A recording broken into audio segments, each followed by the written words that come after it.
మిత్రులందరికీ స్వాగతం. నా పేరు Padmavathi. Welcome to my channel. ఈరోజు మనం వినబోయే కథ సుధీర్ గారు రచించిన చెవులు చూపిన కథ.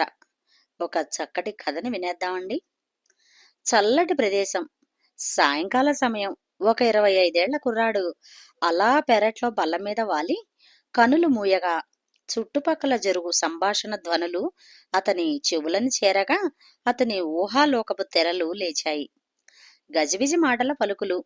ఆ గందరగోళంలో అతనికి ఏమీ తోచట్లేదు. ఇంతలో ఆ పలుకుల మధ్య నుండి బిగ్గరగా ఒక మతి స్థిమితం లేని వ్యక్తి అరవడం మొదలుపెట్టాడు.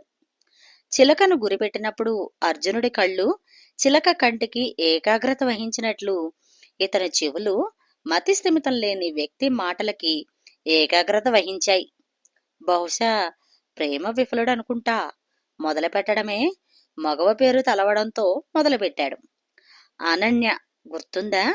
మనం చదివిన కాలేజీ, మనకు బోధించిన ఉపాధ్యాయులు, మనం రహస్యంగా ప్రేమించుకున్న ప్రదేశాలు, మనం సందర్శించుకున్న గుడిసెలు, పాలు పంచుకున్న సందేహాలు. నువ్వు నన్ను ప్రేమిస్తున్నట్లు నువ్వు చెప్పే వరకు నాకు తెలీదు.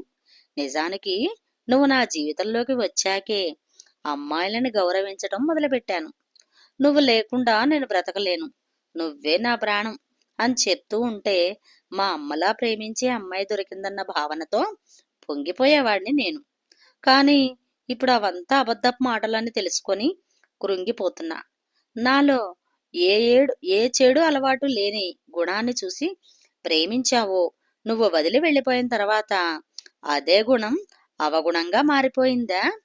సప్త సముద్రాలనైనా శాసించి నీతో 7 అడుగులు నడవాలనుకున్నా. ముల్లోకాలని మభ్యపెట్టి అయినా నీ మెడలో 3 ముళ్ళు వేయాలనుకున్నా. శివపార్వతుల్లా నేను నీలో సగమై నువ్వు నాలో సగమై ఒకటిగా జీవనం సాగించాలని కలలుగన్నాను. కాని నువ్వు వదిలి వెళ్ళిపోయాక విరహ వేదనలో విలవిల్లాడాను. అంతర్గత ఆలోచనలతో అలమటించి మతిస్థిమితం లేని మనిషిగా, కాలక్రమేణా పిచ్చివాడిగా ఇదిగో ఇలా మారాను. మొదట ప్రేమను వ్యక్తపరిచే అంత ధైర్యం ఉందనుకున్నా. కానీ చివర వదిలి వెళ్ళిపోయేంత తెగువ కూడా ఉందని గ్రహించలేకపోయాను అని చెప్పి అతను ఏడ్చుకుంటూ వెళ్ళిపోయాడు. అలా ఆ పిచ్చివాడు అలా వెళ్ళిపోగా ఆ 25 ఏళ్ల కుర్రాడు అతని మాటల కోసం వేచి చూసి చివరికి తన కర్ర సహాయంతో ఇంట్లోకి నడవసాగాడు.